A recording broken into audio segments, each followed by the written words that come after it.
부지런히 복음을 전도하면 벌어지는 일이라는 제목으로 함께 나누도록 하겠습니다. 이 사도 바울이 1차 전도 여행과 2차 전도 여행을 이제 마친 후에 3차 전도 여행을 떠났습니다. 그래서 에베소 지역에서 하나님 앞에 복음을 힘있게 전합니다. 그런데 그곳에 복음을 전할 때에 그 땅에 이 우상을 섬기고, 그러니까 우상을 섬기기 때문에 우상을 만들어 팔고 또 장신구를 만들어 팔던 사람들이 그 에베소에 있는 우상으로 말미암아 이제 경제적인 그런 생활을 했습니다. 그런데 사도 바울이 와서 복음을 증거하면서 그 모든 우상이 아무것도 아님을 선포하고 나니까, 그러니까 사람들 안에서 적지 않게 복음의 능력 가운데 그리스도를 주라 시인하게 되고, 그러다 보니 그 우상하는 사람, 우상을 팔던 사람들이 점점 이 손해를 보기 시작했습니다. 그래서 사도 바울을 어떻게 해서든지 공격해서 더 이상 복음을 증거하지 못하게 하려고 괴롭히고 또 저지하고 또 못하게 만듭니다.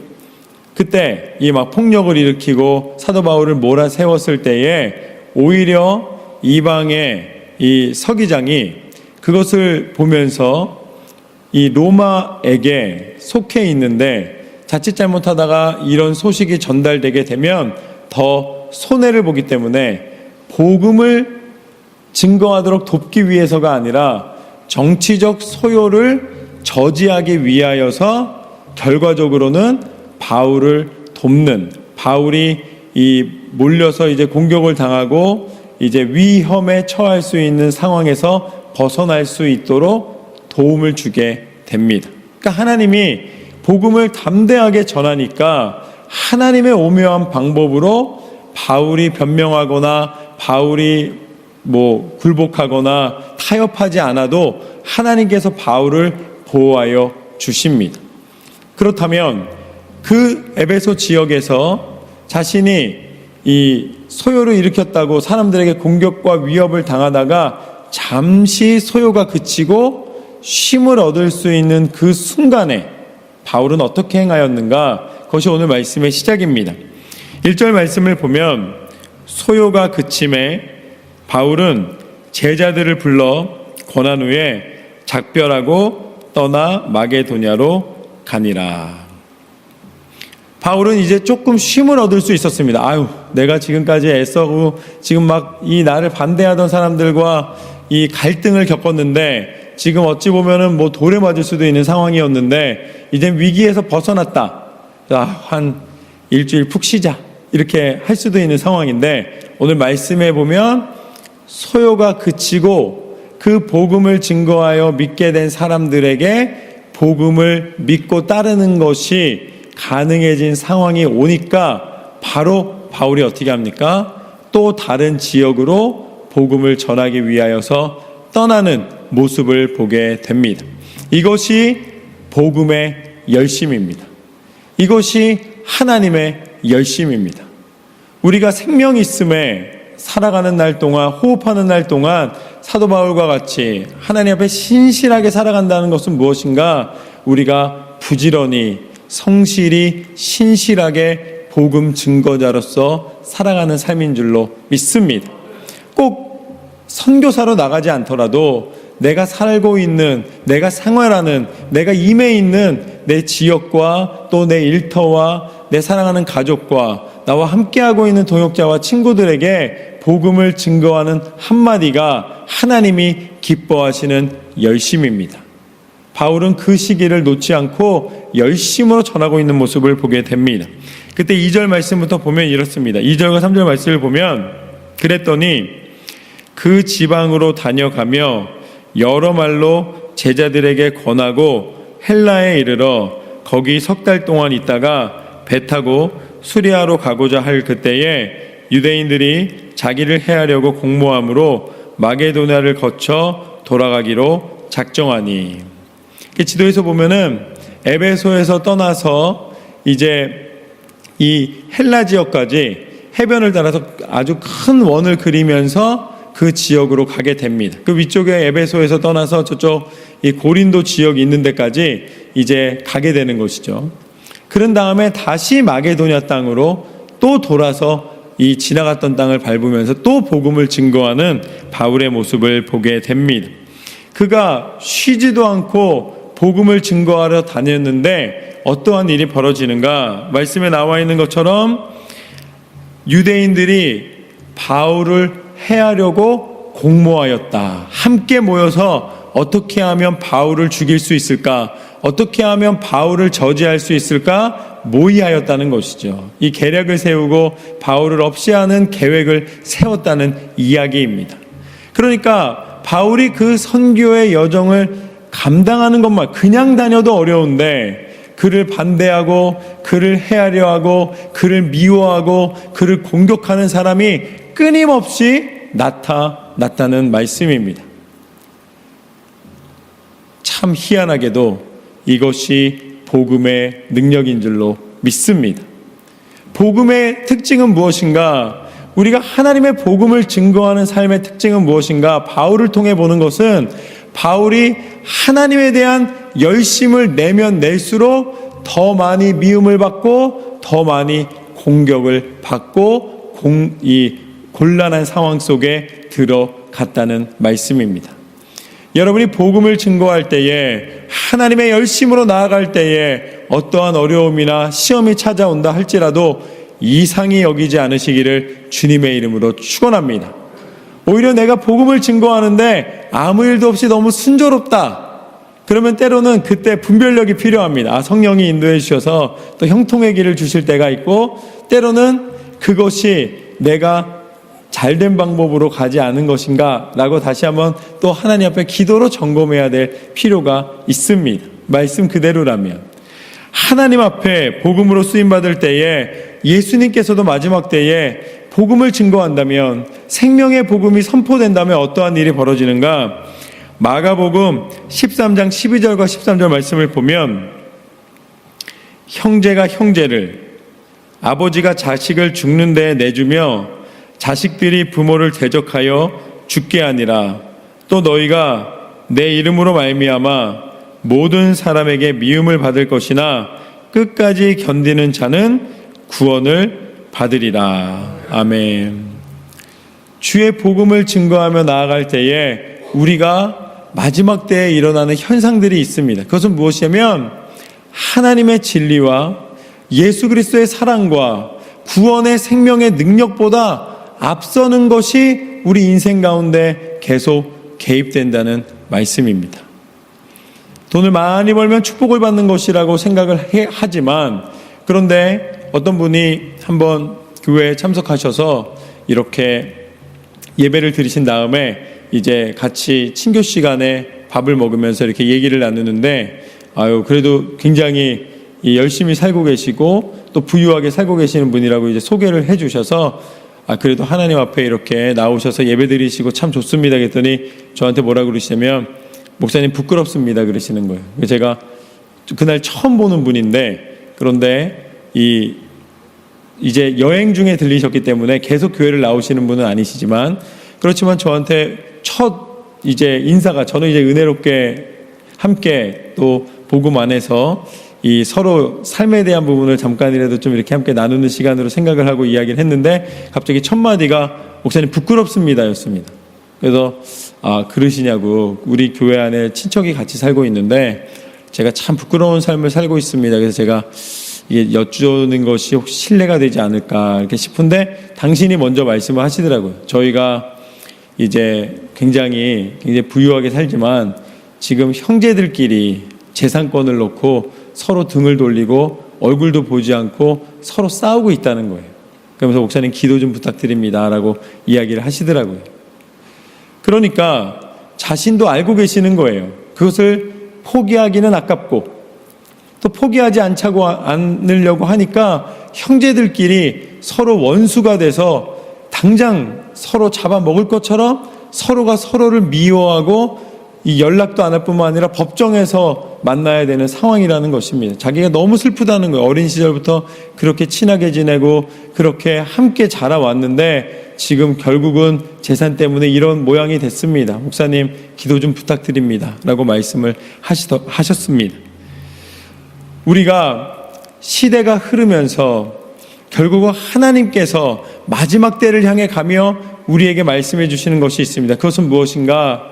세상의 기준대로, 세상의 원리대로, 세상의 욕심대로 살아가게 되면은 결국은 세상이 우리에게 무엇을 줄 것처럼, 세상이 우리를 만족시킬 것처럼 보이나 그곳에는 오히려 상함과 다툼과 실망과 결국은 우울함과 내 인생의 외로움과 이 땅 가운데 얻을 수 있는 것이 하나도 없다라는 공허함으로 가득한 인생이 될 수밖에 없습니다. 복음 안에서 우리가 하나님을 온전히 섬기지 않으면은 결국은 우리 스스로가 욕심으로 넘어질 수밖에 없다는 이야기입니다. 그것이 마지막 때에 형제와 형제, 또 친구와 친구, 가족과 가족들이 서로를 미워하며 서로 분쟁하고 다투는 이유가 되는 것이죠. 복음 안에서 우리의 가치가 무엇인가를 분명히 하지 않으면 우리는 우리 스스로가 넘어질 수밖에 없습니다. 그런데 복음을 증거하면 그 복음의 은혜가 나타나는 곳에 하나님께서는 세상은 우리를 공격하고 세상은 우리를 미워하고 세상은 우리를 그 모든 어려움과 공경 가운데 밀어 넣는다 할지라도 복음의 능력 안에 동역하며 함께하고 있는 이들이 서로를 위해 기도하고 서로를 위하여 함께하는 것이 세상의 재산, 세상의 능력, 세상의 명예보다 더 간절히 구하며 하나님의 은혜 가운데 허락받는 축복인 줄로 믿습니다. 복음의 사람은 복음으로 하나 되고 복음의 사람은 복음 안에서 자유하며 복음의 사람은 복음 안에서 그 어떤 세상의 것도 넉넉히 이기게 하시는 줄로 믿습니다. 세상이 미워한다 할지라도 우리가 세상의 기준이 아니라 하나님의 기준으로 살아갈 때에 우리는 연합하고 화해하며 화목하며 용서하며 하나 되게 되는 줄로 믿습니다. 그러니까 그때 기도를 부탁하신 것이 정답이었던 것이죠. 우리는 기도해야 됩니다. 우리는 말씀 안에 거해야 됩니다. 하나님의 은혜 안에 있어야 됩니다. 그래서 그것을 뭐라고 이야기하는가?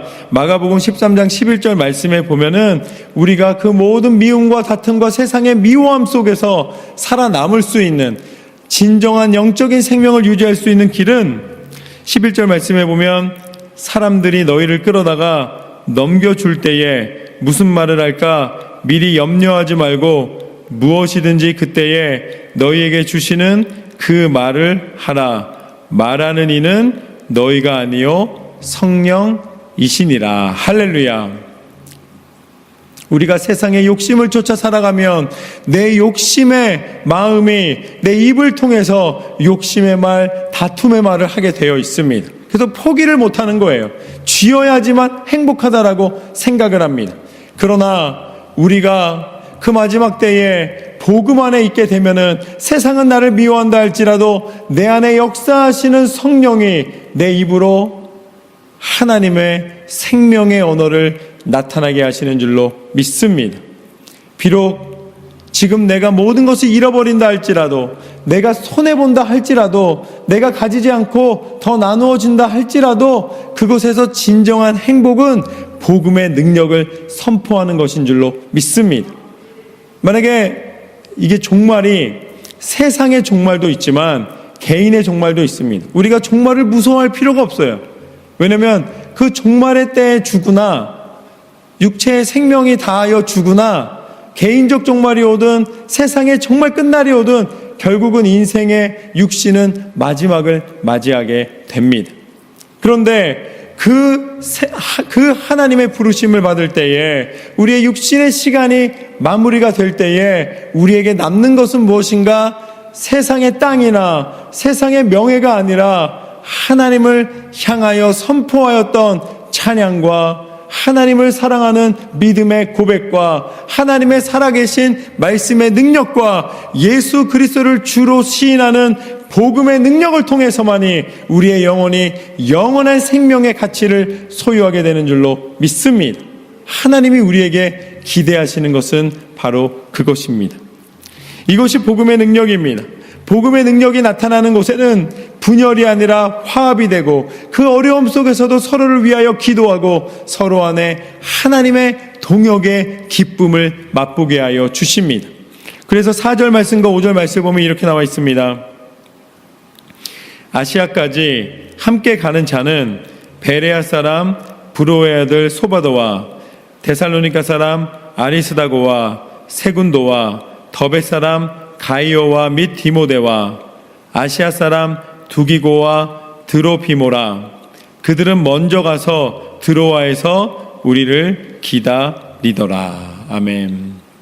하나님이 여기 나와 있는 것처럼 베레아 사람, 이 데살로니가 사람, 더베 사람, 아시아 사람, 그러니까 그리스 지역과 이 마게도니아 지역과 지금으로 말하는 튀르키예 지역에 있는 각 지역의 사람들이 함께 모여 바울의 선교 여정에 하나님의 동역자로 세워주신 줄로 믿습니다.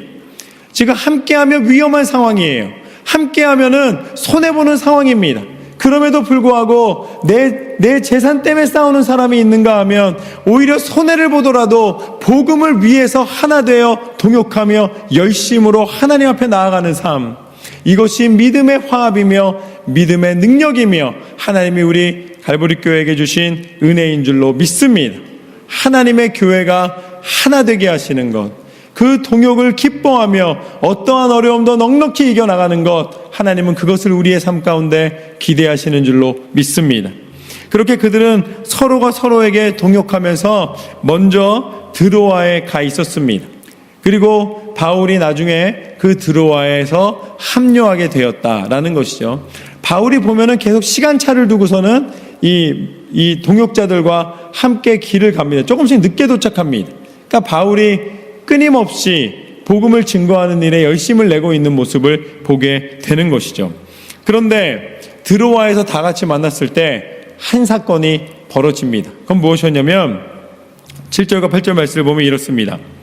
그 주간의 첫날에 우리가 떡을 때려 하여 모였더니 바울이 이튿날 떠나고자 하여 그들에게 강론할새 말을 밤중까지 계속하며 우리가 모인 윗다락에 등불을 많이 켰는데, 근데 드로아에서 이제 가르침을 가지고 함께 잠시 모임을 가지고 떠나겠다 그랬어요. 다들 모이라고. 이제 나 이제 갈 거니까 가기 전에 복음의 능력, 예수 그리스도의 생명의 은혜를 서로 나누자고 했습니다. 그러니까 사람들은 모였는데 잠깐 모일 줄 알았는데 얼만큼 모였다고 나와 있습니까? 밤이 새도록 모였다는 것이죠. 설교를 시작했는데 밤이 새도록 설교했다는 것입니다. 저는 이 성령의 역사가 오늘 만약에 일어나게 되면 여러분들 이곳에서 밤이 새도록 저와 함께 하실 줄로 믿습니다. 밤이 새도록 복음과 말씀의 능력 때문에 함께 하는 거예요. 그냥 즐거운 거예요. 하나님을 사랑하니까 그냥 예수님은 살아계십니다 하면 아멘, 예수님은 살아계십니다 그러니까 아멘, 그 한마디 갖고 밤샐 수 있는 것이 우리 믿음의 사람들인 줄로 믿습니다. 그렇게 사도 바울이 전했다는 것이죠. 그때 그들이 이 주간의 첫날에 떡을 떼기 위하여서 함께 모여서 그렇게 말씀의 강론을 들었다는 것이죠. 여러분, 하나님의 교회는 함께 식사하는 식탁 공동체인 줄로 믿습니다. 물론 여기서는 이제 성찬의 의미도 가지고 있지만 우리가 성찬 그러면은 꼭 한 달에 한 번 첫째 주에 우리가 떡과 잔을 놓고서는 그것을 나누는 것만 거룩한 식사라고 여기는데, 그것은 예수님이 데몬스트레이션 해주신 것입니다. 우리가 먹고 마시는 모든 것이 그리스도 예수 안에서 사랑의 교제가 되고 그것을 통하여 복음의 교제가 된다면 그것을 가리켜 뭐라고 이야기하는가? 거룩한 식탁, 거룩한 식사, 성찬이 되는 줄로 믿습니다. 물론 예식은 아니지만 우리 가족이 함께 모여서 복음 안에서 가족의 사랑을 나누고 믿음의 대화를 나누며 함께 먹고 마시는 것이 거룩한 성찬인 줄로 믿습니다. 우리가 속회에서 함께 나누는 것, 그리고 또 이 믿음의 친구들이, 믿음의 동역자들이 함께 모여서 나누는 것, 또 우리가 또 대신방하겠지만 신방 때에 우리가 함께 또 믿음의 대화를 함께 나누는 것, 그것은 그냥 함께 밥 먹는 것이 아니라 그때마다 우리가 믿음의 고백으로 모여 하나님 앞에 드리는 거룩한 식탁이 되게 하시는 줄로 믿습니다. 여러분의 모든 한 끼 한 끼가 거룩한 식사가 되시기를 주님의 이름으로 축원합니다. 하나님의 교회는 식탁 공동체입니다. 그래서 우리 교회가 지금 격주로 그 식탁을 같이 나누면서 우리가 애찬을 같이 함께 하고 있는데, 그것은 하나님이 주신 은혜인 줄로 믿습니다. 여러 사람이 사랑의 마음으로 애쓰고 힘쓰셔서 그 일이 가능케 된 것, 그것은 하나님의 전적인 사랑이 있었기에 가능하게 하신 것입니다. 한 끼 한 끼가 다 거룩한 하나님의 공동체로 세워가시는 하나님의 은혜인 줄로 믿습니다. 그렇게 믿음의 공동체는 함께 거룩한 식탁을 이루며 한 가족 되어 먹고 마시며 그 안에서 은혜의 공동체를 증거하게 됩니다. 그런데 그곳에서 한 사건이 벌어집니다. 9절 말씀에 보면, 그때 유두고라 하는 한 청년이 창에 걸터 앉아 있다가 깊이 졸더니 바울이 강론하기를 더 오래하매 졸음을 이기지 못하여 3층에서 떨어지거늘 일으켜보니 죽었는지라. 이제 바울의 설교가 길어졌어요. 밤새도록 했다 그랬잖아요. 그러니까 이제 피곤함을 견디지 못하고 이 유두고라는 청년이 그만 난간에서 이 바울의 설교를 듣다가 깜박 졸다가 떨어졌습니다. 그런데 3층에서 떨어졌기 때문에 이 말씀에 나와 있는 것처럼 그가 죽었는지라, 그가 생명이 이 호흡이 멈췄다는 것이죠. 이제 사람들은 이 벼랑간 날벼락 같은 일이 벌어진 것입니다. 은혜롭게 말씀을 듣고 있는데 갑자기 한 청년이 난간에서 떨어졌습니다. 졸다가 떨어졌어요. 그러니까 할 말도 없는 거예요. 졸지 않으시기를 주님의 이름으로 축원합니다. 그렇지만 졸더라도 성전에 와서 주시기 바랍니다. 왜냐? 이 사건이 나옵니다. 이제 이 유두고가 그래도 청년인데 밖에서 놀지 않고 그래도 말씀 듣고 가겠다고 와서 듣다가 너무 피곤해가지고 이제 떨어져서 죽은 거예요. 그러니까 이제 이 사람들이 얼마나 가슴이 애리고 또 무섭고 또 그 상황이 심란했겠습니까? 사람들마다 다 아마 소요됐을 것이며, 아니 하나님의 사랑과 은혜가 넘쳐야 하는 시간에 사람이 죽는 일이 벌어졌으니 얼마나 놀랬겠습니까? 그때 10절부터 12절까지 말씀을 보면 이렇게 나와 있습니다. 바울이 내려가서 그 위에 엎드려 그 몸을 안고 말하되 떠들지 말라, 생명이 그에게 있다 하고 올라가 떡을 떼어 먹고 오랫동안 곧 날이 새기까지 이야기하고 떠나니라. 사람들이 살아난 청년을 데리고 가서 적지 않게 위로를 받았더라. 할렐루야. 유두고가 죽었습니다. 그러니까 사람들 엄청나게 실망했을 거예요. 그리고 사도 바울도 얼마나 당황스러웠겠습니까? 만약에 은혜롭게 말씀을 전했는데 한 사람이 그렇게 되면은 사람들이 사도 바울한테 당연히 책임을 물을 거예요. 아니 왜 밤새도록 이 말씀을 전해가지고 맨 처음에 은혜로운 줄 알았더니 은혜 하나도 안 된다고, 그러면서 아마 굉장히 반발을 했을 것입니다. 사도 바울은 말씀 전한 것밖에 없는데 존 건 유두고인데 그 사건에 대해서는 사도 바울이 다 책임을 져야 되는 아마 상황이 벌어졌을 것입니다. 그런데 그때 하나님의 은혜 가운데 사도 바울이 이 청년에게 가서 기도하였을 때에 아마 전심으로 기도하였을 것입니다. 그때 하나님이 그 청년의 호흡을 돌려놓아 주셨고, 그가 어디에 타박상이 있는지, 어디에 문제가 생기고 어디가 부러져서 어떻게 돼서 죽었는지 모르지만 하나님의 신비로운 치료의 능력을 통하여서 여호와 라파 치료의 하나님이 그 유두고 청년을 다시 살려주셨습니다. 할렐루야. 그것이 벌어지는 순간에는 위기였고, 벌어지는 순간에는 실망이었고, 벌어지는 순간에는 해결이 불가능한 너무나 감당할 수 없는 문제였지만, 이제 다시 그 유두고가 살아났을 때에 어떤 일이 벌어지는가? 오늘 말씀해 보면 사람들이 위로를 얻었더라. 할렐루야. 여러분에게 주어진 그 문제가 있으면 저는 그 문제를 놓고 하나님 앞에 기도하실 때에 여러분의 연약함이, 여러분의 그 모든 기도 제목이 하나님 앞에 응답되시기를 주님의 이름으로 축원합니다. 그리고 그 응답된 자리에서 살아계신 하나님이 증거되시며 그곳에 하나님의 위로가 나타나게 되시기를 주님의 이름으로 축원합니다. 여러분의 연약함이 이제는 변하여 모든 믿는 이들에게 위로로 바뀌게 하여 주실 것입니다. 이제 그 유두고를 볼 때마다 사람들이 뭐라 그런다는 거예요? 다시 살아난 청년 유두고 그러는 거예요. 그 유두고를 볼 때마다 이제는 죽었던 문제를 기억하는 것이 아니라 다시 살아난 하나님의 임재와 하나님의 위로하심을 맛보게 되는 것이죠. 저는 여러분의 삶을 통해 어떠한 문제 앞에서도 실망하거나 좌절하거나 넘어지지 않으시기를 주님의 이름으로 축원합니다. 오히려 그 문제를 바꾸어 하나님의 위로의 통로, 소망의 통로, 하나님의 은혜의 통로로 쓰임받게 되시기를 주님의 이름으로 축원합니다. 하나님은 우리 가운데 하나님의 위로로 함께해 주십니다. 그렇게 유두고를 통해서 적지 않게 위로를 받았더라. 믿음의 사람에게 주시는 하나님의 위로입니다. 하나님은 살려주시는 하나님, 하나님은 우리를 위로하시는 하나님, 살아 역사하시는 하나님이십니다. 그래서 13절 말씀부터 보면 이렇게 나와 있습니다. 우리는 앞서 배를 타고 앗소에서 바울을 태우려고 그리로 가니 이는 바울이 걸어서 가고자 하여 그렇게 정하여 준 것이라.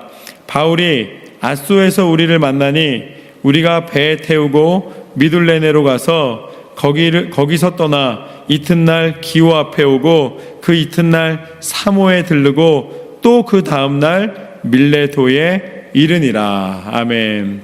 지도에서 보면은 이제 다시 다시 이제 돌아오게 됩니다. 그래서 그들이 이제 드로아에서 한 사건이 벌어졌다고 그랬죠. 그 유두고가 다시 살아나는 사건이 벌어진 다음에 거기서 만족으로 끝나지 않고 다시 돌아오는데 먼 지역을 이제 하나하나 점검하면서 돕니다. 그런데 이 앗소로 내려갈 때에 사람들은 다 드로아에서 배를 타고 내려갔습니다. 그런데 굳이 사도 바울은 그 앗소까지 가는 그 험한 길을 걸어서 조금 지체되더라도 나중에 따라오는 모습을 보게 됩니다. 아까 말씀드린 대로 바울은 항상 어디를 갈 때 조금 시간차를 두고 뒤를 따라서 걸어서 왔다고 이야기를 드렸습니다. 배를 타고 오더라도 조금 지체한 다음에 왔습니다. 그런데 그 지체가 게을러서가 아니라 사도 바울은 끊임없이 자신이 생명 닿는 데까지 한 명이라도 더 복음을 증거하기 위하여서 그는 애쓰고 힘쓰고 수고하여 걸으면서 그 복음을 증거하는 모습을 보게 됩니다. 그러면서 그 지역마다 다니면서 미둘레네와 기호와 사모와 밀레도에 이르기까지 복음을 증거하면서 그 지역을 지나오게 됩니다. 사도 바울은 길이 분명한 사람이었습니다. 비전이 분명한 사람이었습니다. 그는 어떠한 상황 속에서도 내가 어떻게 하면 편하게 지낼 수 있을까? 내가 어떻게 하면 더 많은 혜택을 누릴 수 있을까? 어떻게 하면 내가 쉼을 더 많이 가질 수 있을까가 인생의 고민의 문제가 아니라 그는 어떻게 하면 한순간이라도 예수 그리스도의 생명의 복음을 증거할 수 있을까가 그의 인생의 분명한 길의 기준이었습니다. 그렇기 때문에 그는 흐트러짐이 없었고 한 길, 하나님이 명령하신 대로 예수 그리스도의 복음의 능력을 쫓아 살아갈 수가 있었던 것이죠. 그래서 마지막에 16절 말씀에도 보면은 그가 그렇게 천천히 머물면서 완급을 조절하면서 복음을 증거하면서 가기도 하고, 또한 16절 말씀에 보면 바울이 아시아에서 지체하지 않기 위하여 에베소를 들리지 않고 에베소를 지나 배 타고 가기로 작정하였으니 이는 될 수 있는 대로 오순절 안에 예루살렘에 이르려고 급히 가미러라. 이제 사도 바울이 3차 전도 여행을 마무리하고 하나님의 명령대로 하나님의 뜻대로 이제 그 모든 복음의 경험과 복음 증거의 역사와 이 모든 은혜를 가지고 하나님이 명령하신 그 땅을 향하여 가기 위하여서 예루살렘에서 인증받고 가기 위하여, 지금까지는 안디옥에서 파송을 받고 안디옥에서 인준을 받고 갔다면 이제 마지막 선교의 여정, 어찌 보면 순교의 여정을 앞두고 하나님 앞에 예루살렘에서 정비를 하여서 그 모든 길을 채비하기 위한 마지막 발걸음을 준비하는 모습을 보게 됩니다. 이것은 마치 예수님이 마지막 이제 하나님 앞에 기도하시며 하나님이 나를 인도해 주시라고, 하나님께서 나를 다시 한번 기억해 주시라고 그 겟세마네 동산에서 기도하신 후에 담대히 하나님 명령하신 십자가의 길을 걷는 것과 같이 그 믿음의 여정 가운데 다른 것이 아니라 믿음의 결단, 하나님의 명령과 뜻을 분별하여 순종하는 순종의 결단의 시간을 갖는 것을 보게 됩니다. 우리가 소망이 있는 것은 우리 안에 믿음의 결단은 하나님이 도우시고 하나님이 역사하시는 줄로 믿습니다. 그러기에 사도 바울이 그 예루살렘으로 급히 가서 이제 마지막 이 전도 여행의 마무리를 하기 위하여 준비하는 것과 같이, 또한 이 모습이 바로 사도 바울이 누구를 닮아 하고 있는 것인가? 이 모습이 바로 예수 그리스도의 모습이십니다. 예수님은 이 땅 가운데 오셔서 세상의 부귀와 명예가 아니라 하나님이 주신 사명을 감당하기 위하여서 마지막 순간까지 우리에게 생명의 모습을 보여주셨습니다. 그 겟세마네 동산에서 마지막 땀방울이 핏방울이 되도록 기도하시며 하나님의 뜻을 구하며 하나님의 명령대로 순종하기를 결단으로 나아갔을 때에 하나님께서는 담대히 그 십자가를 감당케 하신 줄로 믿습니다. 할 수만 있거든 이 잔을 내게서 옮겨주십시오. 그것은 하나님, 십자가가 아닌 다른 방법은 없을까요? 그것은 예수님 스스로에게 하시는 말씀이기도 합니다. 내가 이곳에 와서 인간이 돼 보니까 이 고통이 보통 고통이 아닙니다. 배반의 고통도 아픈 것이고 그 마음의 고통도 쓰라린 것이고, 또한 십자가를 져야 하는 그 육신의 고통이 너무나 힘겨운 것이라는 것을 이제 그냥 하나님이니까 아픈 척하는 것이 아니라 우리를 대신하여 고통을 담당해 주신다는 것을 분명히 해주고 계십니다. 그렇지만 이 잔을 내 원대로 마시고 아버지 뜻대로 하시옵소서. 당신이 친히 우리를 대신하여 담대히 십자가의 모진 고통을 담당하여 주시고 그 모든 고난 가운데, 그 모든 잔인한 그 상황 가운데 끝까지 견디신 예수님이신 줄로 믿습니다. 예수님이 그것을 견디셨기에 우리에게 소망이 있는 것입니다. 예수님이 우리의 죄를 담당하여 주셨기에 우리는 자유함을 얻을 수가 있는 것입니다. 우리는 우리 스스로의 의로 죄를 사함받는 것이 아니라 그 예수님의 고통과 예수님의 아픔과 예수님의 피 흘리심을 통하여서 우리의 모든 죄를 씻게 된 줄로 믿습니다. 그리고 그 십자가의 죽음으로 끝나지 않으시고 다시 부활하신 예수님을 힘입어 우리의 능력이 아니라 예수님의 이름의 권세로 우리는 영원한 생명의 약속을 허락받은 구원받은 하나님 백성 된 줄로 믿습니다. 이것이 우리에게 주어주신 가장 큰 은혜와 축복입니다. 사도 바울이 생명을 걸고 열심으로 그 복음을 증거할 수밖에 없는 그 근원이 예수 그리스도의 이름의 권세입니다. 오늘 이 말씀처럼 우리의 삶 전체가 하나님 앞에 온전히 쓰임받으며 하나님을 기쁘시게 해드리며 하나님 앞에 영광 돌려드리는 삶이 되시기를 주님의 이름으로 축원합니다. 기도하겠습니다.